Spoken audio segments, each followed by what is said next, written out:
The stars outside the Valeri transport ship looked cold and distant, just like Kalara had always been taught to feel. Her hands stayed folded neatly in her lap, her long violet fingers barely moving. Her people, the Valeri, believed emotions were private, too powerful to share. Physical closeness was dangerous, open feelings, even worse. But now, Kalara was flying straight toward the one species that did all those things openly. Humans. Kela had studied Earth's strange culture during her time at the University of Galactic Relations. She had read about hugs, laughter, and emotional talk. To most Valeri, these things were signs of instability, but Kalara had always wondered, what if they weren't? So, when the council asked for volunteers for a new exchange program, she raised her hand. Now she was being sent to live with a human commander, Elias Mercer, as his personal aide. The translation made it sound like maid, but the role was more about learning and sharing. Still, her parents had begged her not to go. Humans are reckless, her mother had warned. They touch everything. They speak their hearts out loud. That is not our way. But Kalara wanted to see for herself. Elias Mercer stood in the docking bay of Earth's orbit station, sipping a cup of coffee. He was in his mid-30s, tall with a calm presence and kind eyes. His military days were behind him now. Instead of leading soldiers, he now led conversations between species. When the Valeri ship arrived, he stood up straight and smiled. He was ready to meet Kalara. She stepped out slowly, wearing the traditional Valeri veil, a thin silver fabric that covered her entire face and part of her neck. It shimmered like starlight, and no part of her skin was visible except her 4 fingers on each hand. She was taller than Elias expected, with long, elegant limbs and a slow, graceful way of moving. He extended his hand. "Welcome to Earth Station." "Kalara, I'm Elias. It's good to meet you." Kalara looked down at his hand. He was offering a handshake and open invitation to physical touch. She froze. Her species didn't touch anyone outside their closest family, and even that was rare. After a pause, she bowed slightly instead. "It is my honor to be part of this exchange," she said in a quiet, soft voice. Elias pulled back his hand, not offended. "Of course," he said warmly. "Let me show you your quarters. I think you'll find it comfortable." Kalara's new home was small but well organized.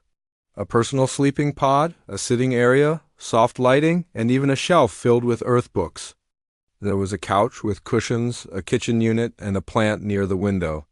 "This plant is from Earth. It's called lavender." "Smells nice, right?" Elias said. Kalara tilted her head. She had never been this close to a live plant.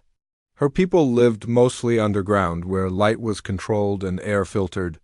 "It is unusual," she replied honestly. Elias smiled again. "Well, if you need anything, just ask. There's no pressure. You can work at your own pace. This is about learning, not service." That surprised her. Back home, a role was always full of rules. Here, he offered freedom. It confused her. "Thank you," she said. "May I begin by learning the cleaning devices?" "Sure, but first tea?" Elias walked over to the kitchen and started boiling water. Kalara watched him carefully. She had read that tea was an Earth custom for peace and welcome. Still, she didn't expect the host to make it himself. Elias handed her a warm cup. Their fingers did not touch, but still her chest felt strange, warm, like she was standing near an energy field. She sat down, holding the cup carefully with 2 hands. "This is comforting," she said slowly. "Glad you think so," Elias said. "You're welcome here, Kalara. I want this to be a good experience for both of us." Later that night, Kalara sat alone in her new room. She looked at the lavender plant. She touched one leaf gently. It was soft. Alive. She opened her digital journal and wrote, "Day 1, the human greeted me with direct speech, eye contact, and an offer of touch. I declined. He did not seem hurt. Instead, he offered warmth through action by preparing tea and offering rest. I did not feel fear. I felt seen. This may be more difficult than expected. Or, perhaps, more important than I imagined. Outside her window, the stars looked a little less cold. Kellara moved quietly through the small station apartment. She was learning to use earth tools, cleaning devices, food machines, even a small laundry unit.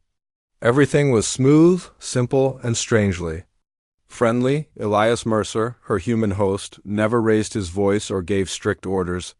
He didn't expect perfect work. Instead, he always said, "Take your time. We're both here to learn." Kellara didn't understand it fully. Back home, failure brought shame. Here, mistakes were just part of learning, but it wasn't the tools or the quiet tone that confused her the most. It was him, one afternoon.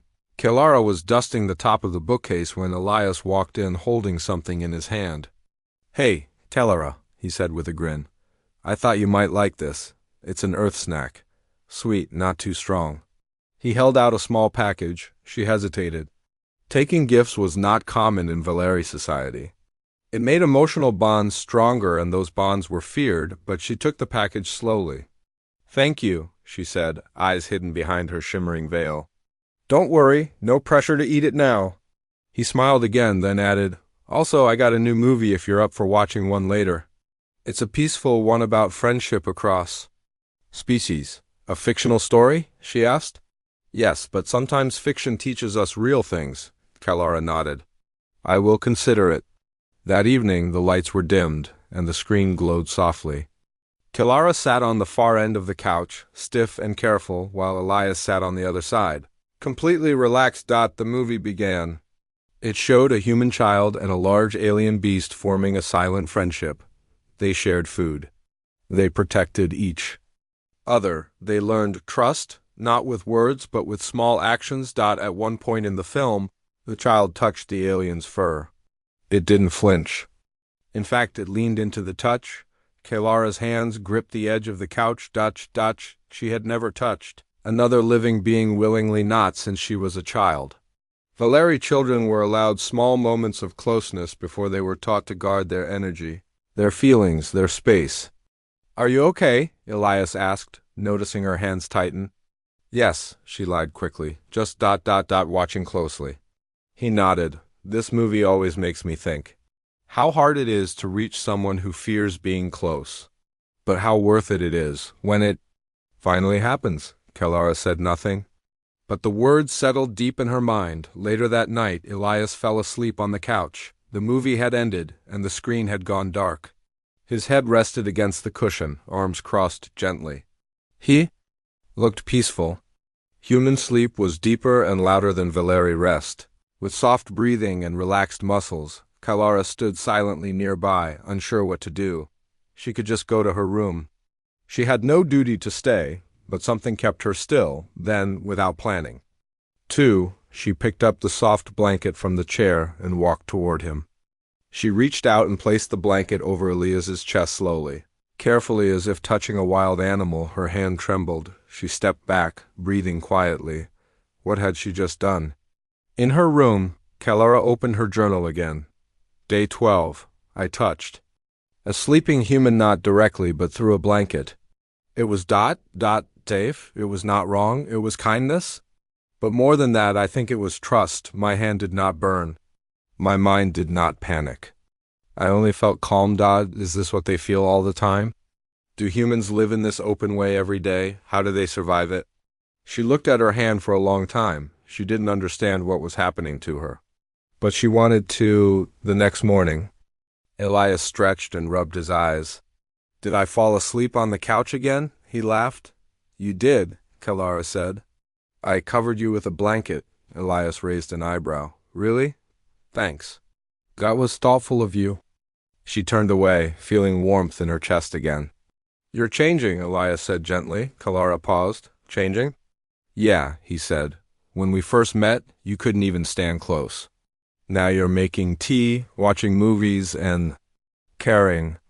In your own way. That's not small. She didn't answer, not yet. But inside her, something had started. It was slow. It was strange. But it was real. Kellara woke up earlier than usual. Something in her mind was different. The room felt warmer. The light seemed softer. Even the small lavender plant near her window looked friendly. She placed her veil over her face as always. But today, her hands paused for a moment. A strange thought entered her mind. Would he still speak kindly if he saw my face? She quickly pushed the thought away and walked out into the main room. Elias was already there, sitting at the table, typing on his datapad. He looked up and smiled. "Morning, Clara," he said. "Good morning," she replied. Her voice was still soft, but the words came quicker now. Elias stood up. "I was thinking we have a small team meeting later. Nothing serious, just a few people. Talking about daily tasks. Want to come with me?" Clara hesitated. "Will there be many humans?" "Just 3. They know you're here, they're friendly, but no pressure." He smiled, like always. Clara thought for a moment, then gave a small nod. "I will try." The meeting room was bright and open. A round table sat in the center, surrounded by 4 chairs. Elias introduced her to the others: Lieutenant Harris, a short man with a kind face; Dr. Lin, a soft-spoken woman with a quiet laugh; and Technician Rafi, who wore glasses and loved jokes. "Nice to meet you," said Dr. Lin gently. "We've heard good things about you," Clara bowed politely. "I'm still learning," Harris chuckled. "Aren't we all?" As the meeting began, Clara sat still, watching closely. Humans use so many small expressions: smiles, frowns, hand movements. They leaned in when listening. They laughed when something was funny, even if it wasn't very important. To Valeri, such emotion was too open, too wild. But to Clara, it was starting to look ... natural. At one point, Elias made a small joke about his cooking skills. Everyone laughed. Even Clara gave a quiet sound, a tiny hum of amusement. No one noticed, but she did. Later that evening, Elias and Clara sat at the table again. He was drinking something warm. She was reading a small book he had given her, sayings and their meanings. "Do you have sayings like these on Valeri Prime?" Elias asked. "Yes, but most are warnings or rules," she said. "Not funny ones like yours. Sometimes jokes help us understand each other better than rules," Elias said. Clara tilted her head. "You find meaning in laughter?" "Sure," Elias said. "Laughter means trust. It means we're not afraid. It means we feel safe." Clara looked down at the book. One saying caught her attention: "The eyes are the window to the soul." She touched the edge of her veil. "Elias," she asked suddenly, "do you think humans and Valeri can ever fully understand each other?" Elias leaned back in his chair, thinking. Then he said, "I don't think we have to understand everything. We just have to respect the parts we don't." Clara didn't speak, but the words stayed with her long after. That night, she wrote in her journal again. Day 21. "I sat in a room with 3 humans today. They smiled at me. They asked about my work. They did not try to touch me, and yet I felt surrounded by warmth, not heat. Not fear, just a gentle light." Elias said laughter means safety. "Today I laughed, a little. No one heard, but I did. There are cracks in the glass of my fear. I do not know if I should be afraid. But I am not running." The next morning, something unexpected happened. Clara received a secure message from her home planet, the Valeri. High Council. The message was formal. Cold and short. Subject: Cultural Integrity Warning Report received. Your emotional and behavioral responses are changing. You are showing signs of human influence. This is not the goal of the exchange. Return for evaluation. Do not delay. Clara's hands trembled slightly as she read the message. Return? After all this learning, all this growing? She remembered the soft blanket she placed over Elias. She remembered laughing quietly with the others. She remembered the feeling of peace she had never known before. She sat alone for a long time. Then she closed the message, stood up, and walked into the main room. "Elias," she said calmly, "I need to talk to you." He looked up, concerned. "Everything."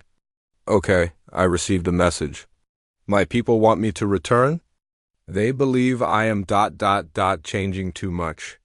Elias didn't look surprised. He nodded slowly. "Do you want to go back?" "I do not know." Elias stood and placed his datapad aside. "Clara, whatever you choose, I'll support it. You don't owe me anything, but just know change isn't always a bad thing. Sometimes it means you're becoming more you than ever before." She looked at him, silent. And for the first time in her life, she didn't feel afraid of change. Kalara stood at the window of her room, watching the stars drift by. Her reflection in the glass looked strange now, like someone in between two worlds. She still wore the silver veil over her face, as was the way of the Valeri, but the emotions behind it had changed. The message from the Valeri Council echoed in her mind. They wanted her to return, to stop the human influence, to reset, to forget. She didn't want to forget. Elias knocked softly on the open door. "Hey," he said, "you okay?" "I do not know," she answered honestly. "Can I help?" Kalara turned to face him. "I am afraid. If I go back now, they may take away everything I have learned. They may not let me continue." Elias leaned against the doorframe. "Do you want to go back?" She shook her head. "I do not know the answer yet, but I know I do not want to lose this." "Then maybe you already know the answer," he said gently. Later that day, Kalara walked through the observation deck of the Earth station alone. She liked this part of the ship. It was quiet, full of light, and no one ever asked questions here. A group of young human children passed by, led by a station guide. One of the children, a small girl with curly hair, saw Kalara and smiled. "Pretty scarf," the girl said, pointing at Kalara's veil. Kalara froze. She was not used to direct comments from strangers, especially not from young ones. "Thank you," she said softly. The girl waved and skipped away, leaving Kalara with a strange feeling in her heart. It wasn't fear. It wasn't confusion. It was warmth. Back in their shared living area, Elias was finishing a meal when Kalara returned. "Welcome back," he said. "Want to join me?" Kalara sat down. She looked calm, but her mind was full of questions. "I wish to understand something," she said after a pause. "Sure," Elias replied. "Ask anything. Why are humans not afraid of emotions? Of closeness? Of feeling too much?" Elias thought for a moment. "Well, we are afraid sometimes. Being close means you can get hurt, but it also means you can be understood. For us, that's worth the risk." Kalara nodded slowly. "My people believe emotions are like fire. If you let them out, they spread too fast." "Maybe," Elias said, "but fire can also give warmth, light, even life." That made her pause. "I want to stay longer," she said finally, "but I must reply to the council." "They will expect an answer soon?" "Then tell them your truth," Elias said. "That you are not broken. You are just darling." That night, Kalara opened her journal again. Day 28. A human child called my veil pretty today. She smiled at me. It was not fear or politeness. It was simple kindness. I asked Elias why humans risk feeling so much. He said it helps them feel seen. I think I am beginning to understand that. Being seen is not always dangerous. Sometimes it is healing. I am ready to make a choice. The next morning, Kalara sent a message to the Valeri Council. Her words were calm but firm. "I thank you for your concern. However, I believe the change you fear is part of my learning. I have not lost myself. I have found a deeper version of it. I will not return at this time. Let this be my report. Humans are not weak because they feel. They are strong because they do not hide it. And I will continue to learn from that strength." She pressed send. It was done. Elias noticed her relaxed shoulders when she walked into the kitchen later. "Did you send the message?" "I did." "And?" "I told them I will stay." Elias smiled. "I'm proud of you." Kalara paused. "I do not understand that word fully."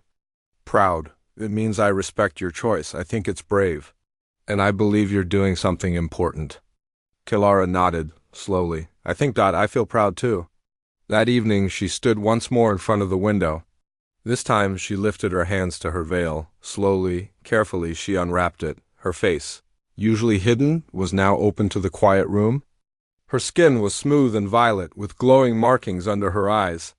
Her expression was calm. Elias, entering the room, stopped in surprise. "Kalara?" She turned toward him, her eyes bright. "You once said the eyes are windows to the soul," she said. "Tonight I wish to be seen." Elias said nothing at first, just met her gaze with his own. Then he nodded and spoke softly. "I see you." And for the first time in her life, Kelara believed it. Since the night Kelara removed her veil, everything felt different. Not because Elias treated her in a new way, he was still kind, respectful, and careful, but because she felt more open, more free. As if a heavy wall inside her had finally fallen down, she walked through the station with her head a little higher. Other humans smiled when they passed her, some nodded politely. A few even started small conversations. Kelara still chose her words carefully, but she no longer felt invisible, and most importantly, she no longer wanted to hide. One morning, Elias entered the kitchen and paused. Kelara was already there, standing by the counter with 2 mugs of hot tea. "Tea?" she asked, holding one out. Elias raised an eyebrow, smiling. "You made this for me?" "I followed your steps. I used the exact temperature and steeping time you taught me." He took the mug, surprised. "You're becoming a fast learner," Kelara tilted her head. "Perhaps I only needed a teacher who believed in me." Elias chuckled. "That's the nicest thing anyone said to me this month." They sat down at the table together. Kelara sipped her tea and looked out the window, where the station lights floated softly against the stars. "Do you ever miss Earth?" she asked. "Sometimes," Elias said. "I miss the open skies, the smell of trees after rain. But space feels like home too, especially when you're with good people." Kelara nodded. "I never thought I would feel at home anywhere outside my planet, but now I do not wish to leave." Elias looked at her. "Home isn't always a place. Sometimes it's a connection." Later that week, something unexpected happened. A message arrived from a Valeri science vessel requesting permission to dock at the station. Kelara felt a rush of nervous energy when she read the name. Commander Thalvin. She knew that name well. He had trained her long ago. He was strict, highly respected, and deeply loyal to the old ways. If he saw how much she had changed, he would report it. The council might not give her another warning. "Elias," she said, voice quiet. "Someone from my world is coming, a high commander. He may not approve of me staying here." Elias looked serious. "Do you want to avoid him?" "No, I think I must face him." When the Valeri ship docked, the crew stepped onto the platform with perfect posture. Their silver veils covered every part of their faces. They stood still, silent, like statues. Kelara walked toward them. Uncovered, Commander Thalvin spotted her immediately. His posture shifted slightly, just enough to show surprise. "Kelara," he said, voice low and steady. "You walk uncovered." "In a human station?" "I do," she replied. "You were chosen to observe, not to become like them." "I am not becoming human," she said, "but I am learning from them, and I am not ashamed." Thalvin was quiet for a long moment. Then he said, "You have broken 3 cultural codes by appearing this way. Do you understand the risk?" "I understand," she said. "But I also understand something else. Value of closeness is not strength. I was taught to hide emotions, but here I have learned how to carry them with pride." Elias, who had stood quietly nearby, finally stepped forward. "Commander," he said, "Kelara has grown into someone stronger, not weaker. Not because she became like us, but because she found herself here." Thalvin turned to Elias slowly. His expression didn't change, but his tone softened just a little. "I see," he said. "Perhaps this is your test, Kelara, not failure." Then, without another word, he and his crew turned and walked back toward their ship. Later that night, Kelara and Elias sat in the quiet room again. "You were brave today," Elias said. "I was afraid," Kelara admitted, "but I did not run. That's what bravery really is." She smiled, a rare and soft one. "I once thought removing my veil would make me weak, but now I feel lighter, stronger." "You're changing the meaning of strength for your people, Kelara." "Maybe," she said. "Or maybe I'm just showing that change is not the enemy." In her journal that night, Kelara wrote, "Day 35. I faced my old teacher today. He did not punish me. He did not shout. He simply saw me and walked away. I do not know what he will tell the council, but I know what I will tell myself. I am not broken. I am growing. I am learning that being seen is not weakness. It is the first step toward real trust, toward understanding, toward peace I no longer Wish to hide. I no longer need the veil. After the Valeri ship left the station, Kalara felt something shift inside her. Not fear, not confusion, but clarity. She had made her choice and she had stood by it. Commander Thalvin had not reported her immediately. That alone felt like a quiet approval, even if he didn't say the words. But Kalara knew the council would still be watching. Her actions were now part of something bigger, and she was no longer afraid to be seen. That week, Dr. Lin invited her to speak at a cultural exchange event. It was a small gathering, meant to help different species learn more about each other. There would be humans, Martians, and a few peaceful alien diplomats. Kalara had never spoken in front of a crowd before.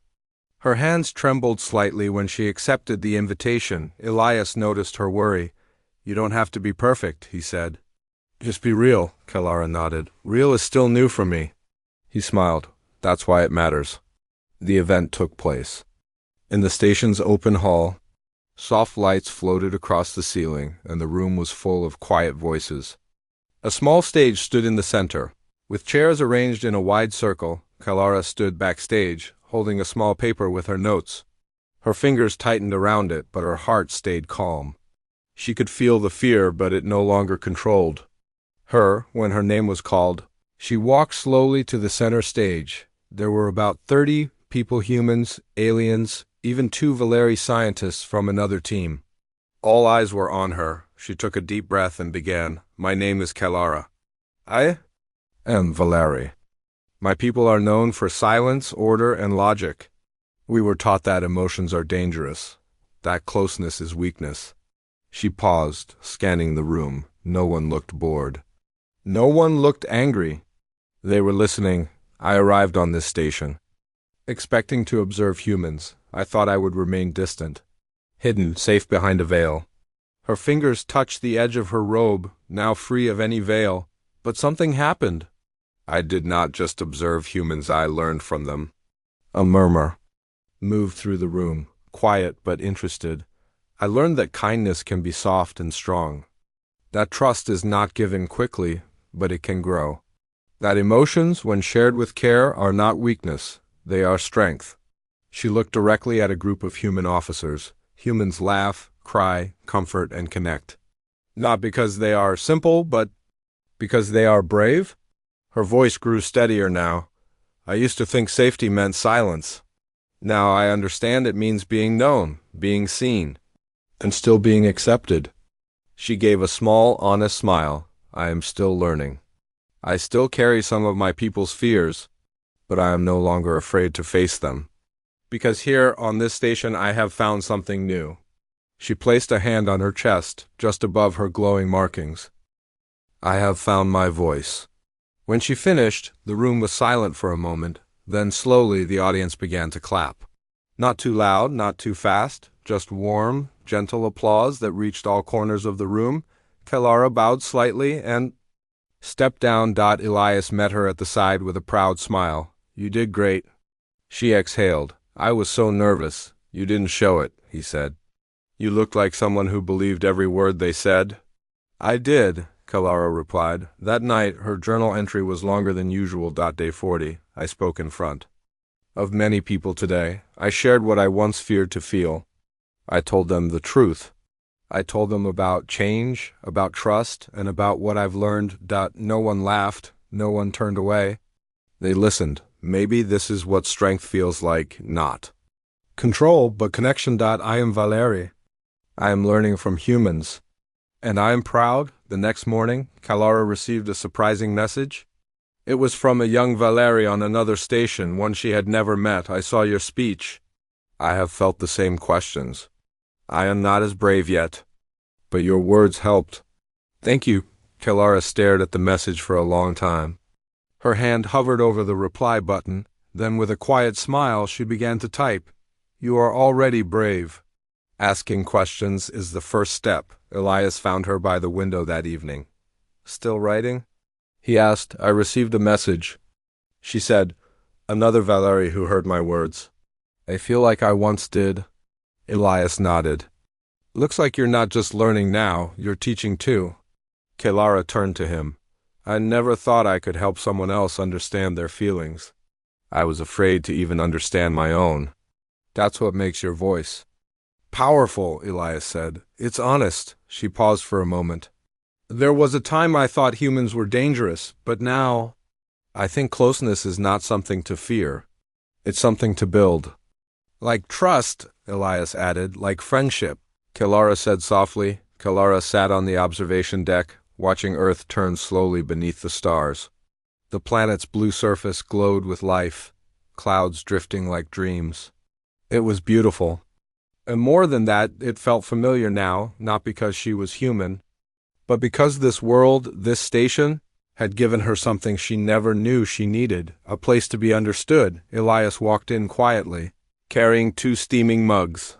Morning, he said with a smile, handing her one. Thank you, she replied. Taking the warm cup in her hands, they sat side by side in silence, comfortable and calm. I heard the council sent another message, Elias said after a while. Kilara nodded. Yes, but this time it was not a warning, it was a request. Request? They want me to return for a short time, to share what I've learned. To speak to young Valeri students who may one day travel among humans, Elias raised an eyebrow. That's a big step. It is, she said. And I think I will. Go, just for a while, he looked at her. Are you sure? She turned to him, her voice soft but steady. I do not wish to leave forever. I just wish to help others understand like you helped me. Elias smiled. Then you should go. A few days later, Kilara stood at the center of the Valeri learning hall on her homeworld. It was a large, silver room filled with quiet students, all wearing their traditional veils. She remembered sitting in those same chairs, afraid to feel, afraid to question.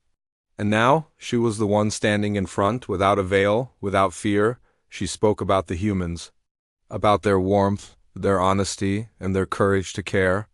She spoke of her time as a maid, her friendship with Elias, and the first time she removed her veil. The students didn't move much, but their eyes followed her every word. After the speech, a young Valeri girl came forward, her veil slightly loosened. Were you ever afraid? She asked. Kilara smiled gently. Yes, almost every day. But you stayed? I did. Because fear is not the enemy, silence is. When she returned to the station, Elias was waiting at the airlock. He greeted her with a light wave. Back. Already? I told you I would return, she said. Well, Elias grinned. The tea-machine missed you. Kilara laughed softly. I missed it too. They walked together through the halls of the station. Everything looked the same, but it felt different now, not because the station had changed, but because she had in the following weeks, Kilara was invited to join the Cultural Integration Council, a new program started by both human and Valeri officials. Her job was simple but important, to help both species understand each other better. She taught classes, wrote articles, and answered questions from curious minds. She wasn't a maid anymore. She was a bridge. One day, as she left a meeting, she found Elias waiting by the hallway with something in his hands, a small box wrapped in blue cloth. What is this? She asked. Open it, he said, smiling. Inside was a pin shaped like 2 hands touching one human. One Valeri. It's from the council, Elias said, a symbol of peace. They said it should go to the one who made it possible. Kilara touched the pin with gentle fingers. I was only one voice. Sometimes, Elias replied. That's all it takes. That night, Kilara stood in front of her window again. She had stood there many times before, but tonight was different. She thought of the journey, the confusion, the learning, the fear, and the growth. She thought of Elias, of the humans, and of the small girl who once called her veil pretty. She had once feared human closeness. Now, she understood it. Not as danger, but as connection. She took out her journal one last time and wrote, Day 50, I began as an observer. I became a student. Now, I am a guide. I used to hide behind silence. Now, I speak with purpose. Humans showed me that being seen is not the same as being judged. That caring deeply is not weakness, it is life. I am Valeri. I am not less. I am not more. I am just thyself, and I am not alone anymore.